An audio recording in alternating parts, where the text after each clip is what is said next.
Recent posts on X have reported that 9 surface-to-air missiles have entered the US through a New Mexico border crossing. Dr. Pete Chambers, a former Army Lieutenant Colonel and Green Beret, who has spent years protecting the southern border, first brought this to light. On the evening of September 22nd, Chambers received a report from a confidential informant. The next morning, a second informant confirmed the information to Bazzel Baz, a colleague of Chambers. Baz, a former CIA Paramilitary Case Officer and founder of the Association for the Recovery of Children, ARC, primarily works to combat child sex trafficking at the southern border. According to Chambers, one informant was outside the US while the other was inside. Both reported that 9 surface-to-air missiles, SAMs, had crossed into the US through a point of entry, POE. Chambers and Baz were informed that the missiles were MiSAG-3S, originating from Persia.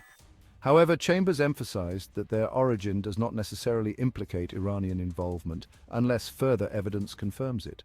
One informant even stated, "It's not them," referring to Iran, despite frequent Iranian threats of retaliation for the 2020 killing of IRGC-QF commander Qasem Soleimani, ordered by then-President Donald Trump. Regardless of Iran's involvement, Chambers shared that credible information indicates 3 non-Persian 3-man teams are currently in the US. He also revealed that a second piece of intelligence identified former President Trump's airplane as a potential target. Chambers explained that the shoulder-fired missile systems are typically used for low and slow-moving targets, like planes or helicopters during takeoff or landing. He expressed confusion about how such a large shipment could pass through a POE undetected, stating, "I understand what can make it through a POE and what cannot. This is not one of those things." He speculated that the only way these missile systems could have entered the country was through bribery or diversion. While not directly accusing Border Patrol, he suggested that either someone was paid off or there was some kind of diversion. Chambers also suspects involvement from the Sinaloa cartel, which controls much of the border traffic and possibly individuals on the US side.